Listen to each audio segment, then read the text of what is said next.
नारायणं नमस्कृत्य नरं चैव नरोत्तमं देवीं सरस्वतीं व्यासं ततो जयमुदीरयेत्। प्रिय स्वजनों, Bhagavad Gita for the modern age का आज 89वां 89th सेशन है और भगवद गीता के तीसरे अध्याय पर हमारा चिंतन हो रहा है। बहुत महत्वपूर्ण श्लोक पिछले सत्र में हमने अधूरा छोड़ा था। तीसरे अध्याय का 12वां श्लोक बोलने एक बार फिर से आइए। इष्टान भोगान हि वो देवा दास्यन्ते यज्ञ भावितः तैर्दत्तान प्रदायैभ्यो यो भुङ्क्ते स्तेन एव सः।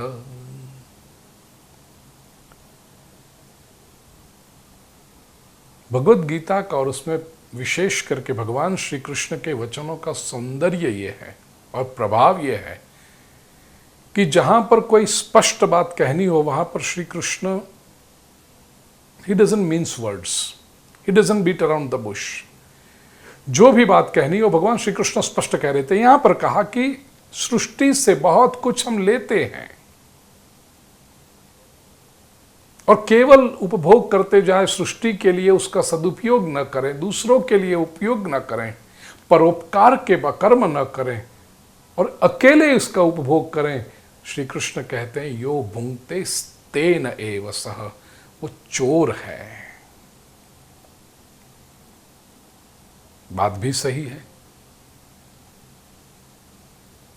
श्रीमद् आदि शंकराचार्य जी ने अपनी भाष्य में कहा स्तेन एव तस्करः एव स देवादि स्वापहारी। वो तस्कर है, वो चोर इसलिए है क्यों? क्योंकि वो देवों की संपत्ति का अपहारी दुरुपयोग कर रहा है।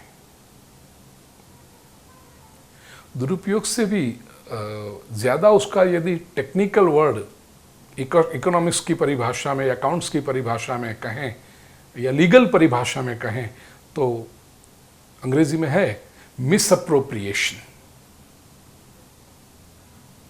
So this person has misappropriated wealth given to him by the Supreme, by Purna Parabrahma, by Paramatma.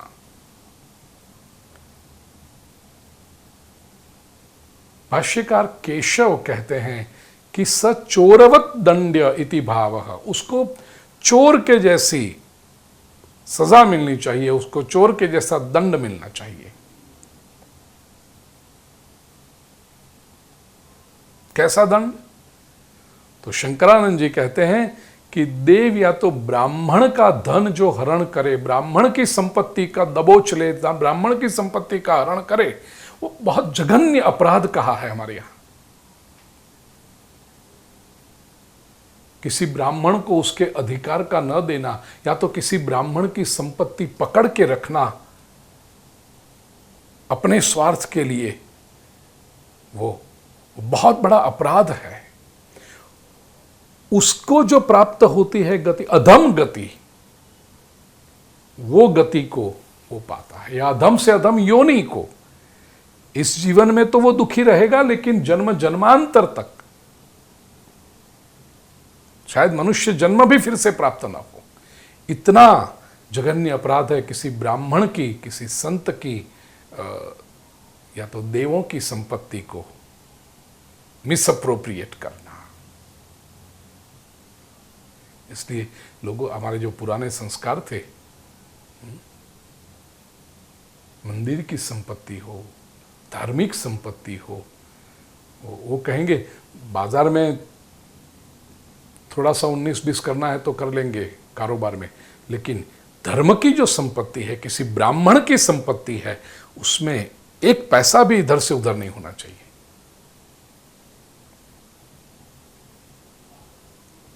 चोर है वो।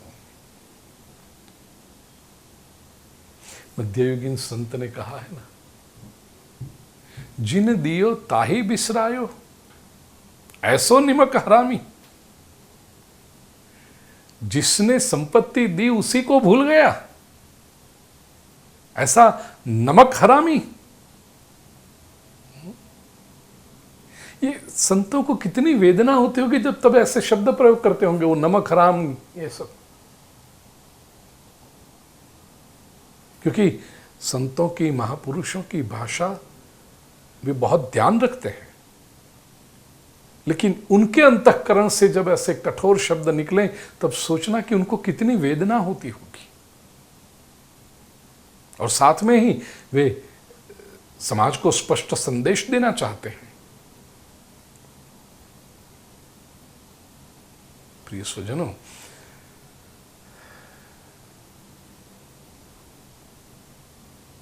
आर्थिक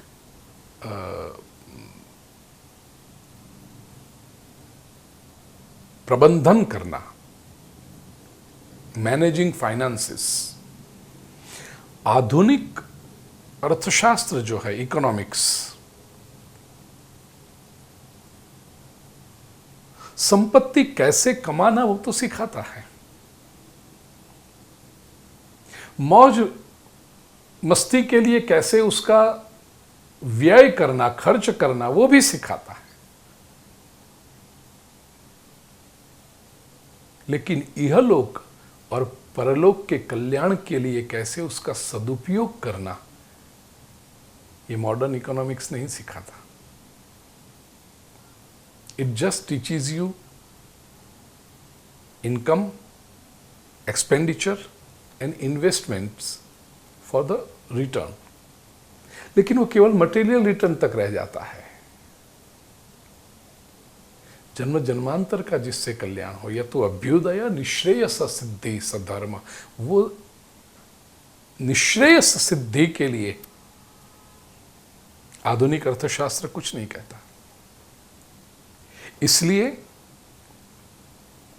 इन द मॉडर्न एज, अब देखिए,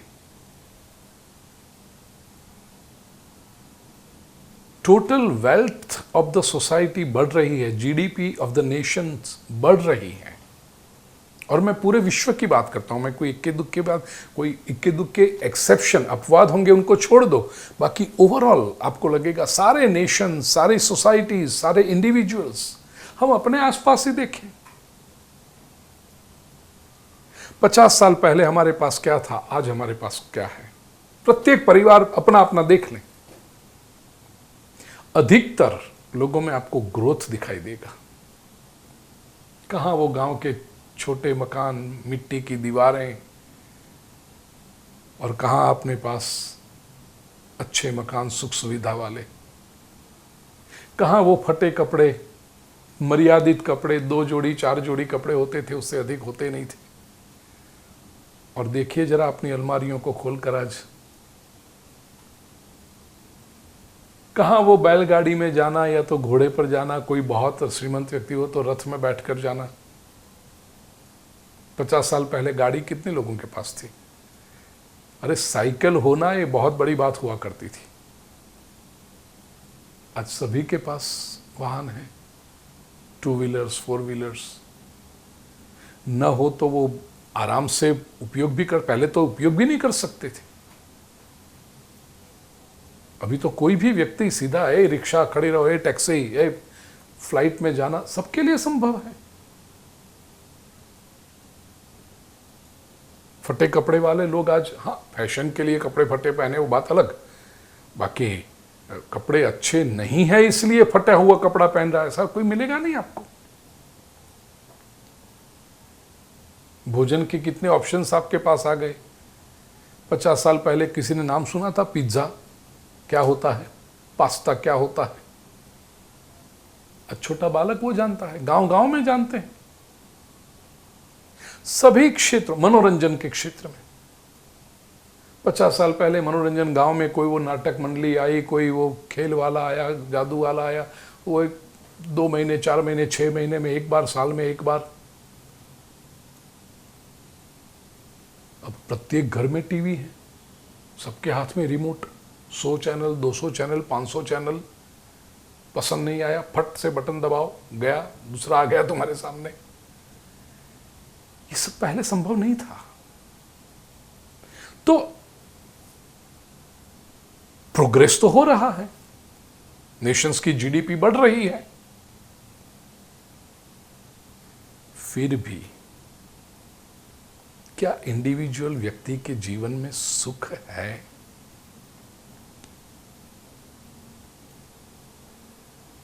हैप्पीनेस कोशंट बढ़ रहा है? Not really. स्टैटिस्टिकल डेटा जो हमारे पास है पूरे विश्व भर का, वो बता रहा है कि बाहरी चकाचौंध सुख सुविधा इतनी बढ़ने के बाद भी व्यक्ति दुखी होता जा रहा है, उसकी मानसिक अशांति बढ़ती जा रही है, मानसिक विक्षिप्तता बढ़ती जा रही है, सुसाइड के केस बढ़ते जा रहे हैं। पहले के समय में इतनी आत्महत्या की घटनाएं पता ही नहीं थी किसी को। क्यों हुआ ये? उसका कारण केवल संपत्ति या सुख सुविधा के साधन इकट्ठे कर लेने से व्यक्ति सुखी नहीं होता, उसका उपयोग, उसका सर्कुलेशन कैसे होता है, ये महत्वपूर्ण बात है। और इसीलिए धर्म की आवश्यकता है। ये केवल हमारे शास्त्र और हमारे संत बता पाएंगे। जीवन में सुख कैसे आएगा? संपत्ति को प्राप्त करने का मार्ग हमारे ऋषियों ने बताया श्री सूक्तम। ओम हिरण्य वर्णाम हरिणीम सुवर्ण रजतस्रजाम चंद्राम हिरण्मयीम लक्ष्मीम जातवेदो म आवह। हे जातवेद, हिरण्मयीम लक्ष्मीम में आवह। चंद्राम हिरण्मयीम लक्ष्मीम जातवेदो मा ताम आवह जातवेदो लक्ष्मीम अनपगामिनीम अनपगामिनीम लक्ष्मीम आवह में आवह। वापस न जाए ऐसी लक्ष्मी। तो ऋषियों ने संपत्ति का अर्जन कैसे करना, हाउ टू क्रिएट वेल्थ, वो भी सिखाया, और how to distribute wealth, how to use it constructively, and how to really derive happiness from this wealth that you have earned, वो भी बताया। इसलिए धर्म एक संपूर्ण शास्त्र है। बाकी के विश्व के शास्त्र अभी तक इवॉल्विंग है, अधूरे हैं। सनातन वैदिक संस्कृति के जो शास्त्र हैं वो संपूर्ण शास्त्र हैं। They give you the whole picture,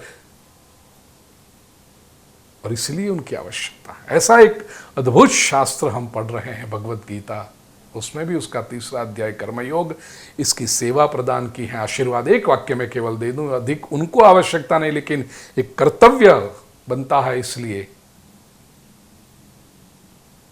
हमारे प्रिय मेहुल और पूजा त्रिवेदी, उनका प्यारा पुत्र हरिवंश दुबई से, परमात्मा की बहुत कृपा उन पर वृष्टि हो। संपत्ति कमाना जैसे आना चाहिए, ऐसे संपत्ति का सदुपयोग करना भी आना चाहिए।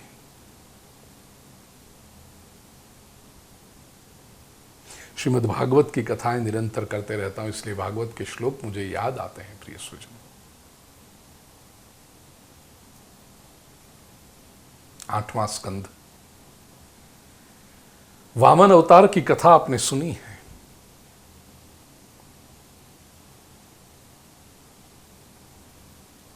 देवों की सारी संपत्ति जब समुद्र मंथन के बाद बलि राजा ने देवों के पास से ले ली थी,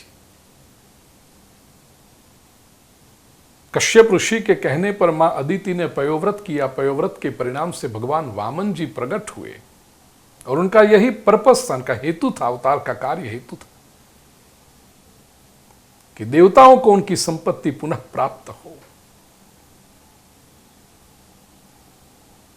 कथा पूरी आप जानते हैं, इसलिए मैं डिटेल में नहीं जाता, यहां विषयांतर भी मुझे नहीं करना है, लेकिन जो बात जो करनी है सिद्धांत की, वो तो अवश्य करूंगा।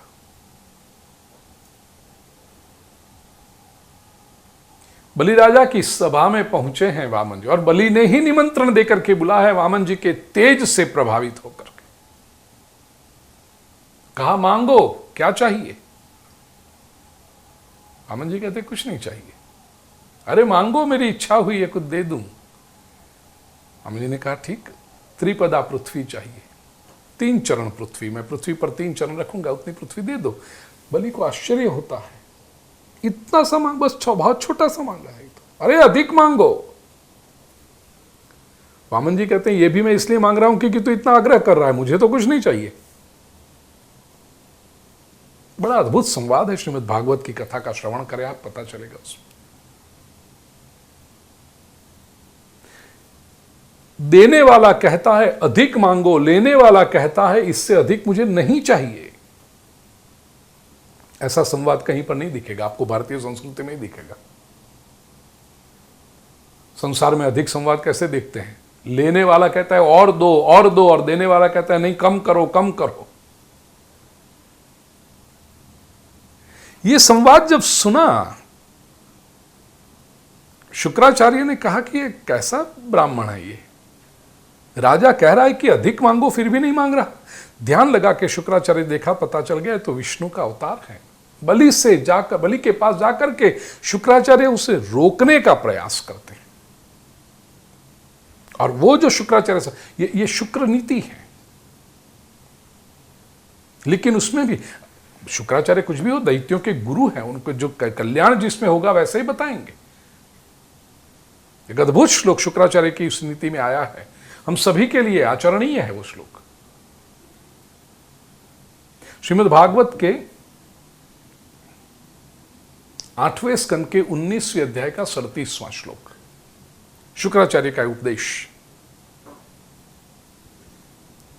धर्माय यशसेर्थाय कामाय स्वजनाय च पंचधा विभजन वित्तम इहामुत्र च मोदते। वित्त अर्थात संपत्ति का पंचधा विभजन होना चाहिए, 5 प्रकार से विभाग उसका होना चाहिए। कैसे? धर्माय, शुक्राचार्य तो कहते हैं 20% ऑफ योर वेल्थ धर्म के लिए चाहे। दूसरा 20% यश से, यश कमाने के लिए। याद रखना, मनुष्य का ये शरीर जो पंचमहाभूत से बना है वो तो चला जाता है, लेकिन यशस् शरीर जीवित रहता है।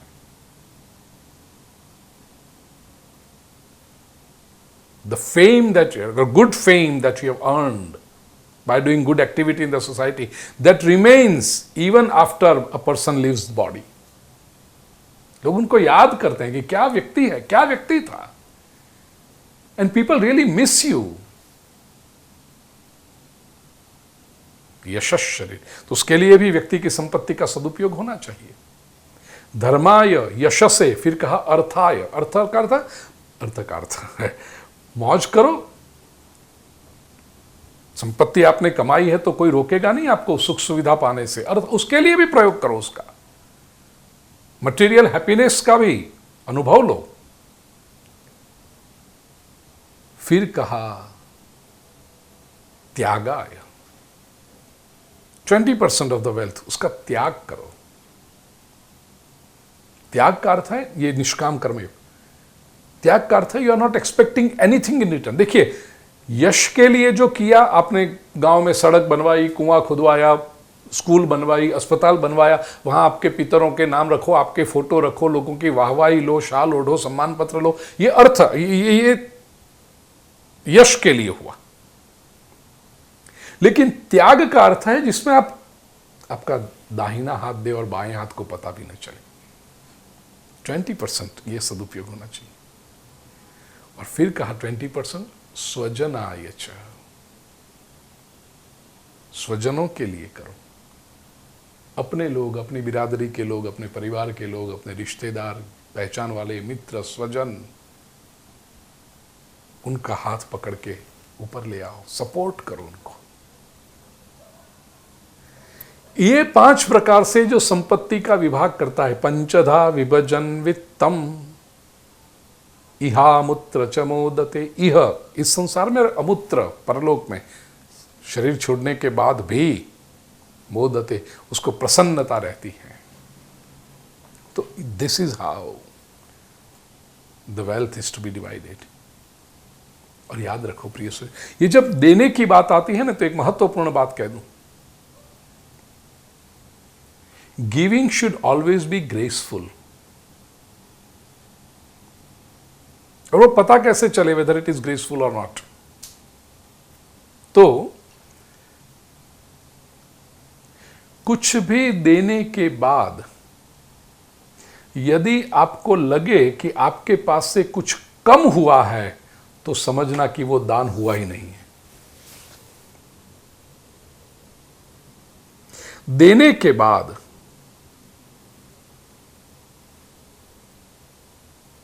आपको प्रसन्नता का अनुभव होना चाहिए, और जिससे दे रहे हो वो लेने वाले को संतोष की अनुभूति होनी चाहिए।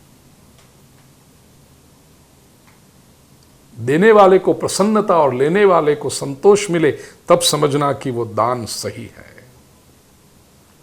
और ऐसा दान जब तक करते रहोगे, as long as you will be giving, you will be receiving, and as you receive more, your ability to give more will also increase। इसलिए हमारे यहां ना, अभी तो पूरे विश्व में एक कर्टसी बन गई है कि किसी के भी घर जाओ ना तो खाली हाथ नहीं जाते, कुछ ना कुछ लेकर जाते हैं। फूल का बुके लेकर जाते हैं, फ्लावर बुके।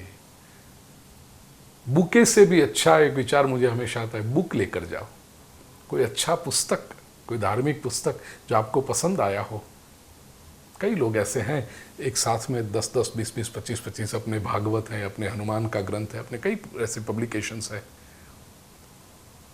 तो एक साथ में जब खरीदते हैं, मेरे पास आशीर्वाद की साइन कराने आते, तो मैं कहता हूँ इतने सारे दुकान करोगे क्या इसकी? कहते नहीं गुरुजी, इतने सारे इसलिए खरीद लिए हैं कि सबको गिफ्ट में बांटेंगे। किसी का जन्मदिन आएगा, किसी की वेडिंग एनिवर्सरी रहेगी, किसी के घर गए, कोई ऑफिसर से किसी को बिजनेस के काम से मिलने गए, तो उनको ये गिफ्ट करेंगे हम बुके से। क्योंकि बुके तो 4-5 दिन रहेगा, फिर फूल मुरझा जाएंगे, कर्मा जाएंगे, कचरे में जाएंगे। वो बुक होगी तो हमेशा काम आएगी। कोई कुछ मिठाई लेकर जाता है, कोई कुछ लेकर जाता है, और कुछ न ले जा सको, उस व्यक्ति के लिए प्रेयर्स लेकर जाओ। हमने आपके लिए प्रार्थना की है, आपका भला हो, आपका कल्याण हो। प्रिय स्वजनों, अंतःकरण में एक भाव हमेशा रहना चाहिए, मुझे क्या मिलता है उस पर दृष्टि ना हो, मैं क्या दे रहा हूं बस। और अनुभव से कहता हूं प्रिय स्वजनों, देने पर फोकस करोगे, वो देने की शक्ति आपको प्रदान करना, ये अस्तित्व अपना कर्तव्य समझ लेगा। जब निस्वार्थ भाव से तुम देने की सोचोगे,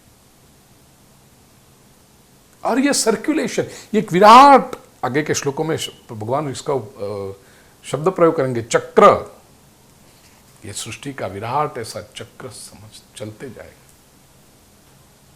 कभी ऐसा मत सोचो कि देने से कम। एक बहुत सुंदर प्रसंग मुझे याद आ रहा है।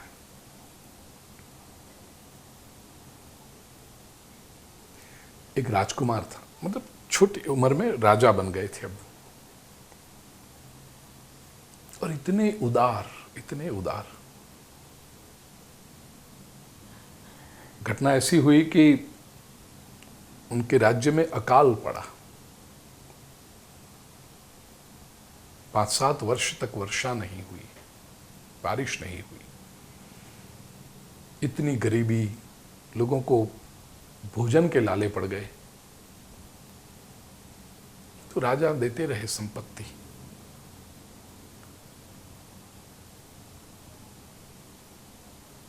उनके जो मंत्री थे वो अनुभवी थे, उनके पिता के समय से मंत्री का काम करते थे, मिनिस्टर। तो विशेष करके जो वित्त मंत्री का काम करते थे, वो आए राजा के पास और कहा कि राजन क्षमा करें, लेकिन आपसे कहना चाहता हूं कि अब जरा मुट्ठी बंद करें।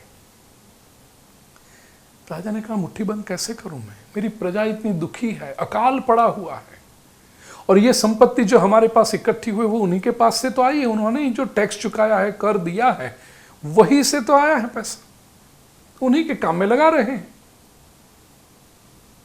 मंत्री ने कहा वो बात सही है, लेकिन राज्य की तिजोरी में अब कम होने लगा है। राजा कहते हैं सही बात है, लेकिन मैं कोई मेरे पास अपेक्षा लेकर के आए, मैं कैसे ना कह दूं उसे।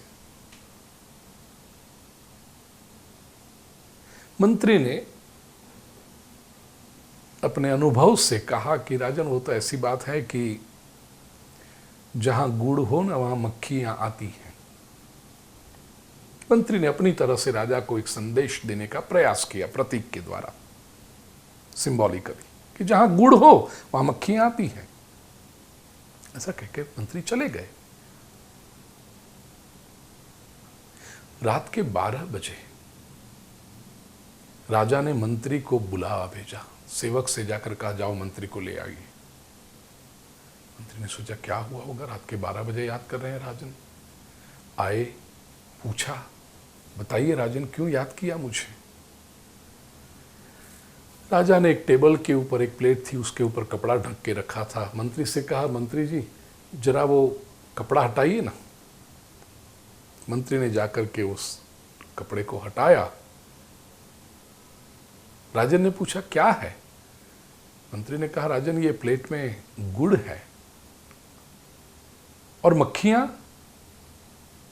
मंत्री कहते क्या बात कर रहे हो राजन, रात में मक्खियां थोड़ी होती हैं। वो तो प्रधान राजा ने कहा क्यों आप तो कहते हो, कहा था ना आज आपने कि जहां गुड़ हो वहां मक्खियां आती हैं। मंत्री ने कहा हाँ गुड़ हो वहां मक्खियां आती हैं, लेकिन सूरज का प्रकाश होना चाहिए। राजा ने कहा बस मंत्री जी मैं भी आपसे यही कहना चाहता हूं, जब तक मेरे पर प्रभु की कृपा का प्रकाश है तब तक लोगों को जितना दे सकूं उतना दे दूं। एक बार प्रभु कृपा का अंत हो जाएगा फिर संपत्ति वैसी की वैसी पड़ी रहेगी, कोई उसकी अपेक्षा रखते हुए नहीं आएगा, एक मक्खी भी नहीं आएगी गुड़ पर। जितना हो सके उतना दे दूं। प्रिय स्वजन आज एक बहुत सुंदर श्लोक मेरे पढ़ने में आया, मैं आपके साथ वो शेयर, ये सब स्पॉन्टेनियस होता है ना, रट के तो आते नहीं है कभी, जरूरत भी नहीं होती। तो अनुकूले विधौ देयम यतः पूरयिता हरिः, प्रतिकूले विधौ देयम यतः सर्वम हरिष्यति। अनुकूले विधौ, विधि प्रारब्ध, परिस्थिति, दैव, जब अनुकूल हो तब देयम, दो, दान करो। यतः पूरयिता हरि, क्योंकि अनुकूल परिस्थिति चल रही है, फेवरिंग कंडीशन है पूरा, तो जितना दोगे उतना भगवान और पूरा कर देगा, और दे देगा, बरसा देगा। अनुकूले विधौ देयम यतः पूरयिता हरि। और प्रतिकूले विधौ, कोई कहेगा भाई जहां वो तो सही बात है, सब एवरीथिंग इज फेवरिंग, अच्छा समय चल रहा हो तब दान दे, लेकिन अभी थोड़ा प्रॉब्लम में चल रहे हैं, कवि कहते हैं उस समय तो अवश्य दो। If you feel that you are in adversity तो अवश्य दो। क्यों? यतः सर्वम हरिष्यति, एडवर्सिटी चल रही है, जो है वो भी चला जाएगा, वो चला जाएगा, उसके पहले दे दो। और ये देना है, वो एक्सपेंडिचर नहीं है, बोना है, इट इज सोइंग। सत्कर्म के लिए, अच्छे काम के लिए, परोपकार के लिए जब हम संपत्ति देते हैं ना, तो वो खर्च नहीं होती, वो बोई जाती है। प्रभु प्रसन्न होते हैं, अस्तित्व प्रसन्न होता है उससे। प्रिय स्वजनों, तो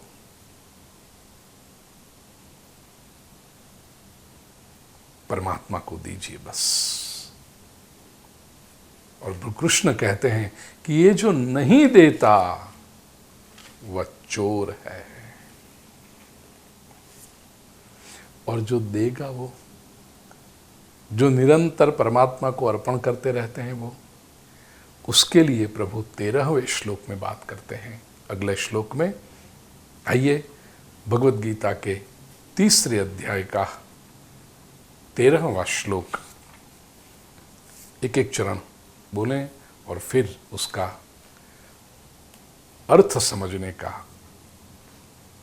प्रयास करें। यज्ञशिष्टाशिनः सन्तो मुच्यन्ते सर्वकिल्बिषैः भुञ्जते ते त्वघं पापा ये पचन्त्यात्मकारणात्। यज्ञशिष्टाशिनः, यज्ञ से जो बचता है, अवशेष रहता है, whatever is reminder of yajna, उसका अशिनः, अशिन का लिटरल मीनिंग है खाने वाले, उपयोग करने वाले, अनुभव करने वाले। संतः, भगवान ने कितना सुंदर शब्द प्रयोग किया, संतः श्रेष्ठ मनुष्य। सर्वकिल विषय ही मुच्यन्ते,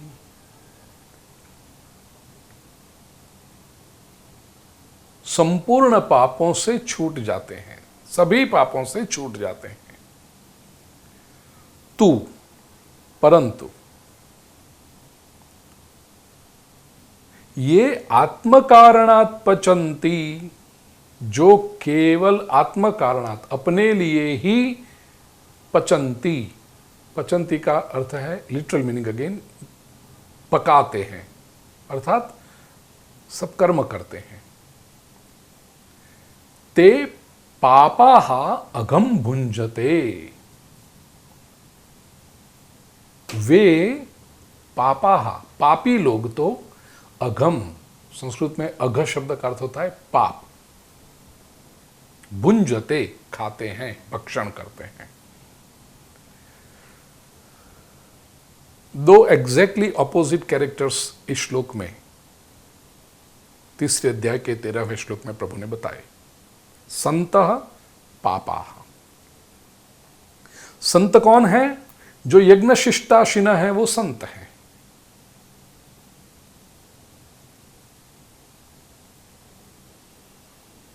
और उनको क्या परिणाम मिलता है? सर्वकिल विषय ही मुच्यन्ते। अब संस्कृत व्याकरण की दृष्टि से देखो तो किल्बिष होता है पाप, सिंगुलर, एक वचन। किल्बिषय ही वो बहुवचन है, पापों से। तो जब बहुवचन किया तो इसका अर्थ है कि बहुत सारे पाप आ गए। ऐसा नहीं कि एक पाप किया और उसका एक प्रायश्चित किया, एक यज्ञ किया और उससे वो एक पाप दूर हुआ, ऐसा नहीं। किल विषय ही, पापों से मुक्त हो जाता है। बहुवचन कहते हुए भी प्रभु ने उसके आगे सर्व एक विशेषण लगाया, एडजेक्टिव लगाया, सभी पापों से। इसका अर्थ जो यज्ञ का अवशेष लेते हैं, यज्ञ की प्रसादी लेते हैं, सत्कर्म परोपकार करते हुए फिर बाकी का जीवन में अपने लिए उपयोग करते हैं, वे सभी प्रकार के पापों से, सभी प्रकार के बंधनों से छूट जाते हैं। कर्म का प्रकार थोड़ा हमने सोचा भी है तीसरे अध्याय के आरंभ में। क्रियमाण, संचित और प्रारब्ध, ये तीनों प्रकार के कर्म से वे मुक्त हो जाते हैं। और यही बुद्धिमानी है। और संत बुद्धिमान तो होना ही चाहिए ना।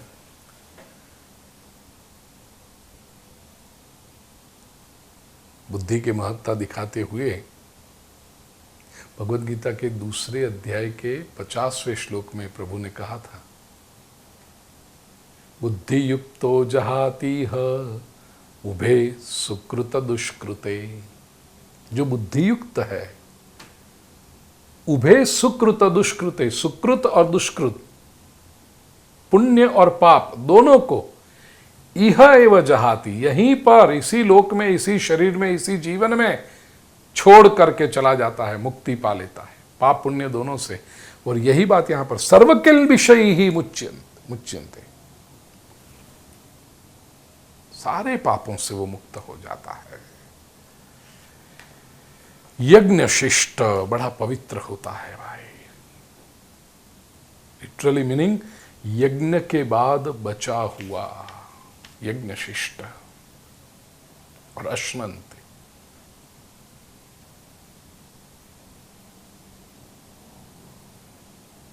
अशीना, खाने वाले।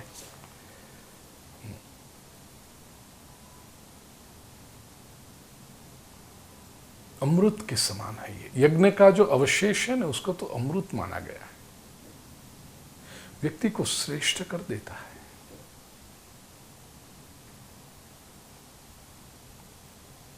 महाप्रभु जी श्रीमद् वल्लभाचार्य जी ने इस श्लोक का भाष्य करते हुए कहा कि 5 प्रकार के जो यज्ञ है, जिसकी चर्चा हम कर चुके, 87th प्रवचन में, 86 या 87th जो अपना प्रवचन था, उसमें हमने 5 प्रकार के यज्ञों की चर्चा की थी।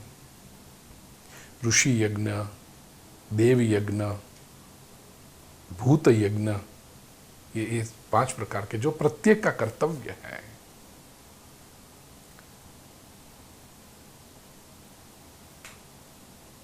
आइए आज थोड़ा सा वो यज्ञ क्यों करना चाहिए और उसकी मनुस्मृति में भगवान मनु ने जो विभावना की है।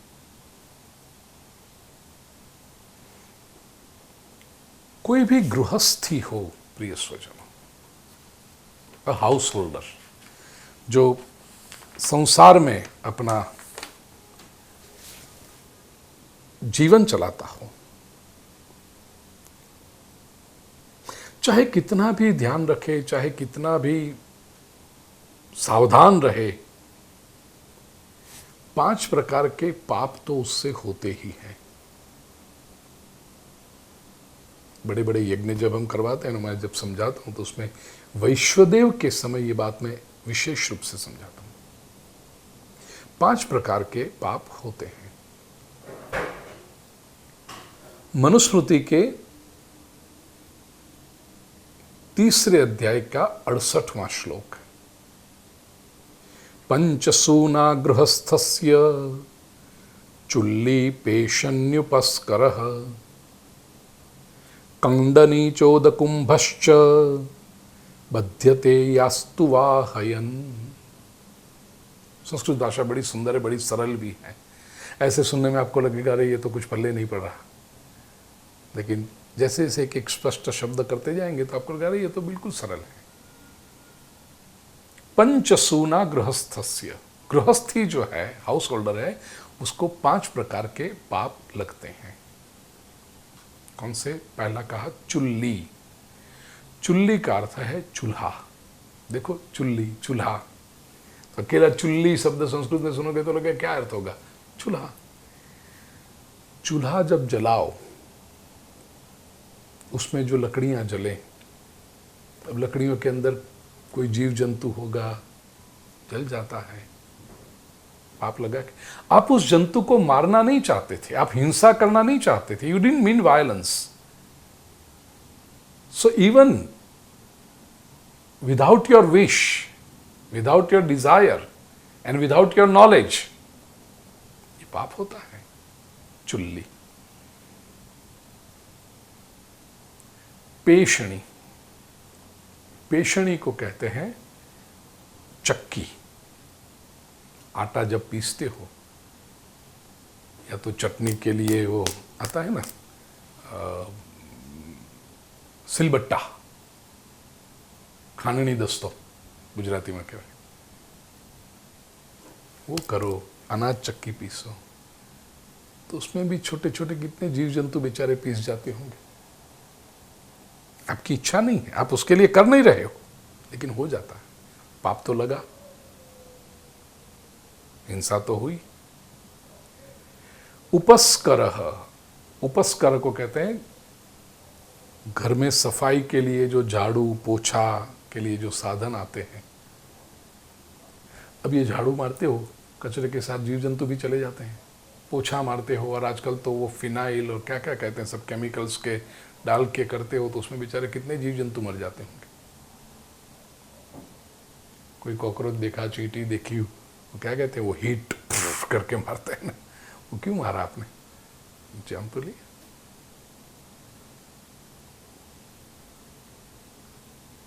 कंडनी, कंडनी देखो, कंडनी से गुजराती में शब्द हुआ खांडनी, कंडनी, खंडनी, खांडनी।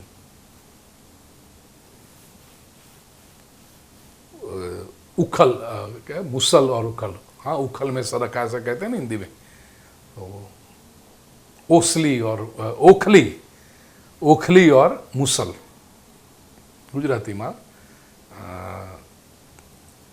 खांडनी ने मुसल को क्या कहते हैं, अरे बोल मोटे थी, दस्तो, दस्तो, सांबेलू, भाई हमारी ये मीडिया टीम सामने रहती है, 2-3 लोग यहाँ पर, इसलिए तो सांबेलू, यस, वो भी करा चलाओगे। कोई जीव तो अंदर हिंसा होती होगी। और 5वां कहा उदकुंभ, च उदकुंभ, कांडनी च उद, उद जल, कुंभ मटका। अब मटके में पानी भरोगे, उसके पहले उसको फिल्टर करोगे।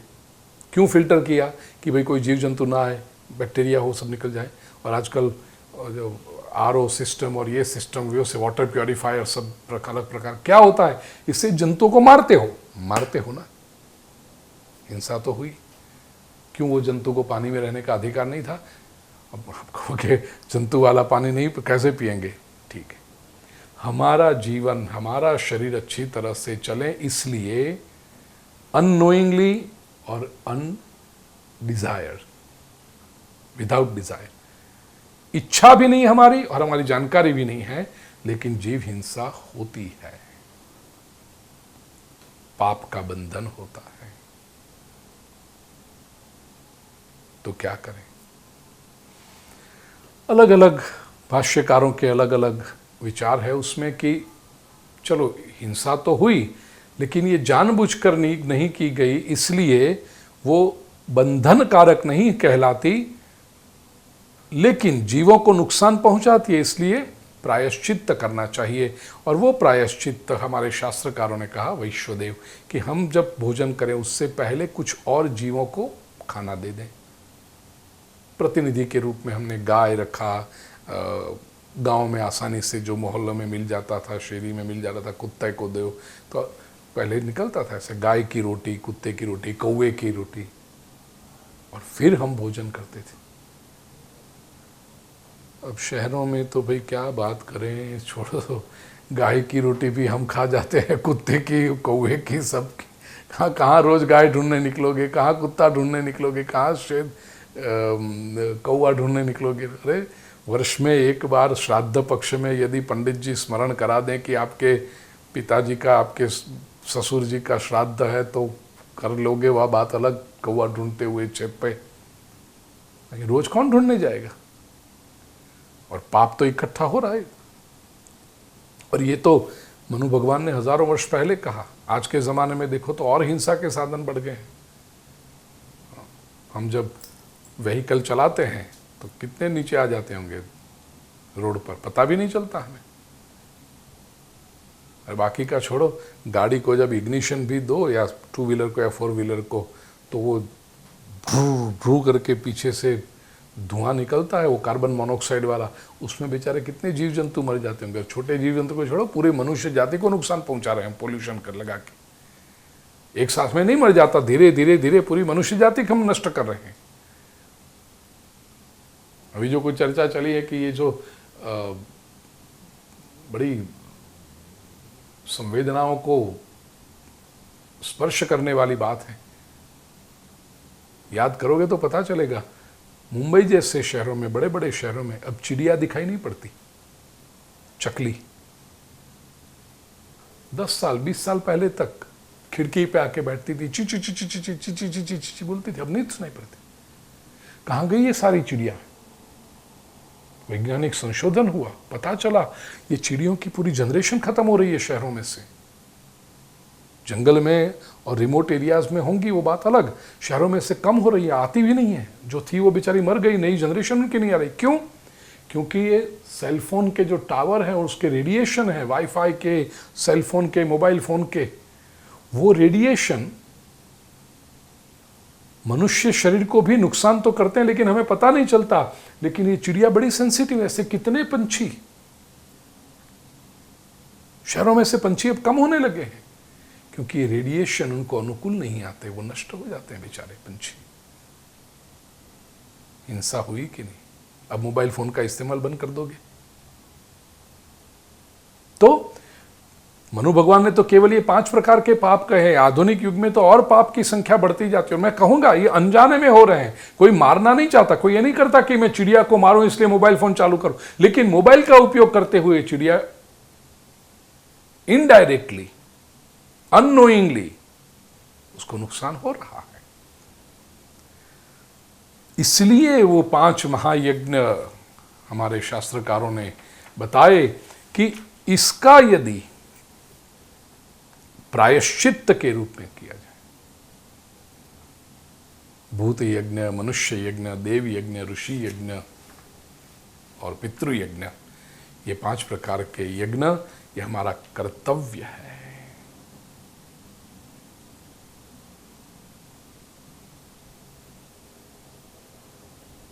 आजकल ये बांटने की जो सिस्टम थी ना प्रिय स्वजनों हमारी, पता नहीं मनुष्य इतना संकुचित मनोवृत्ति वाला बनते गया है। बांटने का भाव कम हो गया है।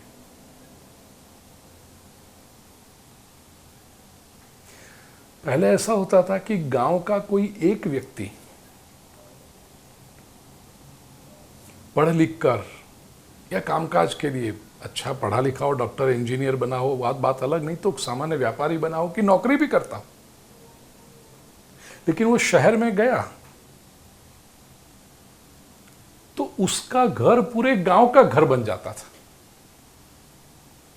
गांव से कोई भी व्यक्ति शहर में जाएगा, उस शहर में मुंबई में आया तो गांव के लोग कहते हैं अरे मुंबई में अपना वो है। और गांव के और कोई रिश्ता नहीं, कोई ब्लड रिलेशन नहीं, कोई फैमिली का रिलेशन नहीं, कुछ नहीं, केवल गांव का व्यक्ति है तो उसके घर चला जाता था। हफ्ते भर 10 दिन 15 दिन उसके घर रहता था। वो कुछ अपनी नौकरी धंधा ढूंढ ले और अपनी व्यवस्था करे, तब तक वहां रहता था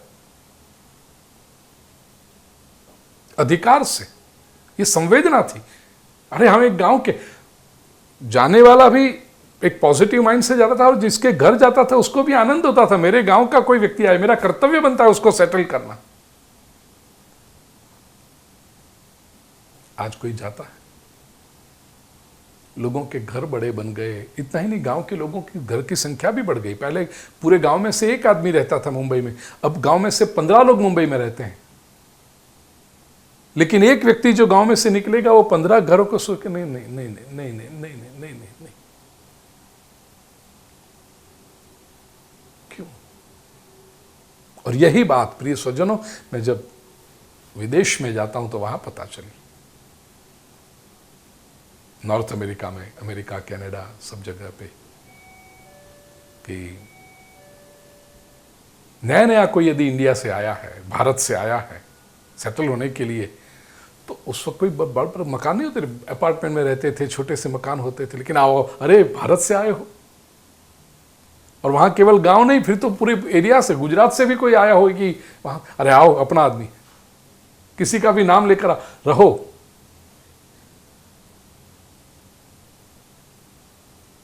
अमेरिका के लोग मुझे कहते हैं कि इतने कम भारतीय थे उस समय कि मॉल में कहीं पर कोई मिल जाए ना तो नंबर ले लेते थे। वो आप भारतीय हो, कहाँ रहते हो? यहाँ। अच्छा अच्छा, एक दूसरे का नंबर ले लेते थे, फ़ोन नंबर, संपर्क करते थे, वीकेंड में उसे मिलने जाते थे। अच्छा लगता था, अरे आज कोई भारतीय चेहरा दिख गया, कोई अपना व्यक्ति, कोई देसी मिल गया। अब भारतीय सामने मिले तो मुंह मोड़ लेते हैं। Desis are everywhere, you find them every, बात भी नहीं करते। अरे किसी भारतीय की दुकान में खरीदने भी जाएंगे तो मधुर भाषा के दो शब्द नहीं कहेंगे कि भी कहां से हो, क्या करते हो, जैसे कोई समझ नहीं, चलो पैसा ले लो, माल दे दो, खत्म हो गई बात। ये संवेदनाएं कम होती जा रही है प्रिय स्वजनों, और ये बड़ी चिंता का विषय है। पहले मकान छोटे थे लेकिन दिल बड़े थे, अब मकान बड़े हो गए, दिल छोटे हो गए,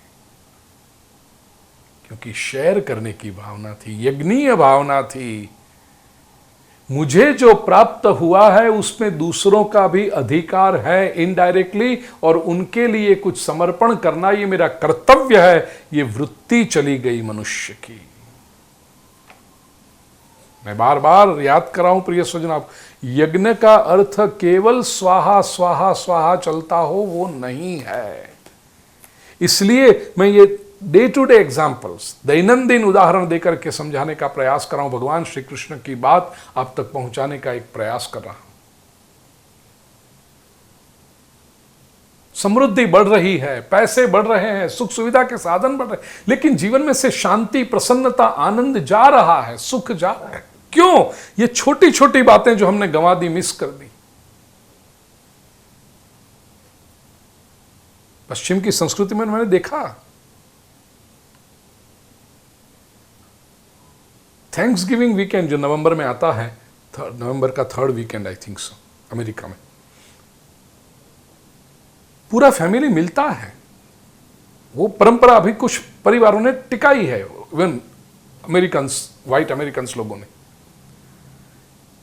तो पेरेंट्स जहां रहते हैं वहां जाएंगे, लेकिन पेरेंट्स के घर में नहीं रहेंगे, वहां किसी मोटल में चेक इन करेंगे, होटल में चेक इन करेंगे, और फोन करके, what time is the dinner mom? Oh, let's meet at 4, we'll chat for some time, and then we'll have dinner by 5:30 or so. All right, then I'll be there, we will be there by 4, me, my wife and my children. अरे पिता के घर आए हो जहां तुमने बचपन बिताया है। घर छोटा होगा, मकान छोटा होगा, कमरे छोटे होंगे, क्या फर्क पड़ता है? ड्राइंग रूम के सोफा पर, लिविंग रूम के सोफा पर सो जाएंगे? नहीं, होटल में चेक इन करेंगे, डिनर के टाइम मिलेंगे। परिवार के सभ्यों में, माता संतानों के बीच में, माता पिता संतान, इतनी formality, but that's the way of life. कोई जाएगा सीधा, no no I am going to stay here, तो उसको आश्चर्य लगेगा, कमाल है ये घर में रहने लगा। ये कैसे देखो एक मेंटालिटी बदलते जाती, और वही मेंटालिटी अब हमारे लोगों में आ रही है। भारत जिसका आतिथ्य, जिसकी हॉस्पिटैलिटी विश्व भर में प्रचलित, और हम गौरव लेते थे, हमारा सीना चौड़ा हो जाता है भारत के आतिथ्य की बात करते हुए, हमारे लोग भी होटल में उतरेंगे, होटल में उतरेंगे। मैंने देखा है, कथा जब हो तो कोई भी, तुम्हारे यहां कितने लोग, हमारे यहां भेज देना, हमारे यहां सोएंगे, हमारे, और इतने आनंद से 7 दिन कथा के दौरान, ये मैंने देखा है, मेरे जीवन में अनुभव है प्रिय स्वजन। कथा में 7 दिन आए, पहले दिन तो कोई परिचय नहीं, केवल बस गुरुजी की कथा में आए हैं, और आपका फैमिली पर, अरे आ जाओ हमारे यहां जाओ। गुरुजी तो बाजू में रहेंगे, साल में 2 बार बात करते होंगे, वो लोग हफ्ते में 2 बार बात करते हैं। उनकी इतनी आत्मीयता हो जाती है, और प्रसन्नता है हमारी। ये कितने संबंध ऐसे बने, उसमें तो फिर आगे परिवार के संबंध भी बनते हैं, संधि भी बन जाते हैं। फिर ये प्रसन्नता की बात है। साथ में दुख ये होता है कि धीरे धीरे अब ये कम होते जा रहा है, यज्ञीय भावना कम होती। यज्ञ का अर्थ है निस्वार्थ कर्म, और उसमें जो बचा हुआ है वो शुद्ध ही होता है, पवित्र ही होता है। जहां स्वार्थ का पूर्ण नाश हुआ, वहां पवित्रता का पूर्ण उदय होता है। और उसमें फिर पाप कैसे रहेगा? इसलिए कहा मुच्यन्ते सर्वकिल विषयी।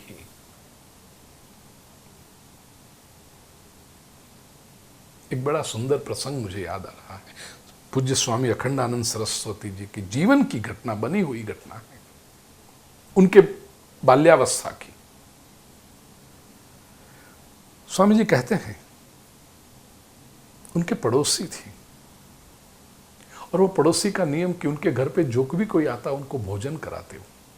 संपन्न नहीं थे, that was not a very wealthy family, स्वयं हैंड टू माउथ थे, रोज कमाते रोज खाते, लेकिन निष्ठा ऐसी कि कोई भी आए मेहमान तो उसको भोजन कराओ। एक बार ऐसा हुआ कि घर के लोगों ने तो भोजन कर लिया था, रात हो गई, सुबह के लिए कुछ थोड़ा सा अनाज बचा था भोजन करने के लिए, दूसरे दिन का लंच, बाकी व्यवस्था कुछ नहीं थी, और घर के मुख्य व्यक्ति का भोजन बाकी था और उनके लिए कुछ ढंग के रखा था, वो कहीं गए होंगे बाहर।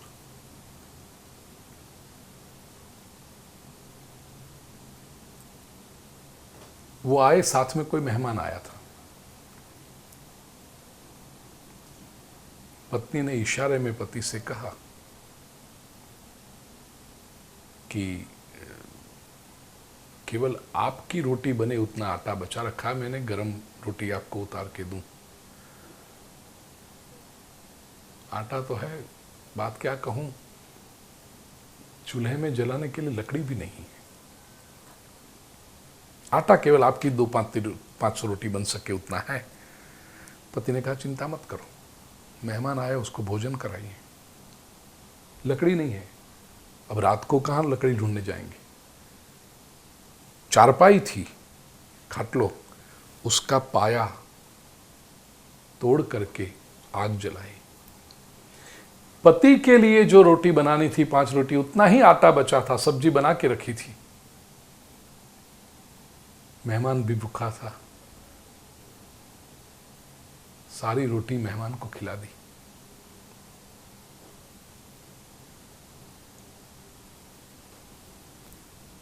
पूज्यपाद स्वामी अखंडानंद सरस्वती जी बालक के, लेकिन इतने तो समझदार थे कि क्या हो रहा है। पड़ोसी के घर में देखा, सुबह स्वामी जी ने जाकर उस अपने पड़ोसी से पूछा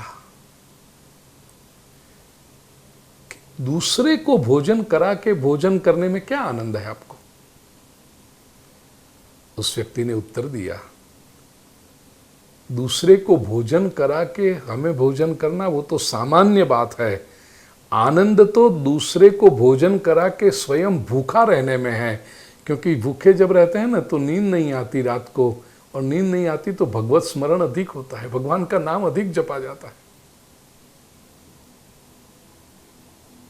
प्रिय स्वजनों, ये भारतीय संस्कृति है, ऐसे लोग यहां पर हुए हैं इस मिट्टी में, इस धरती में।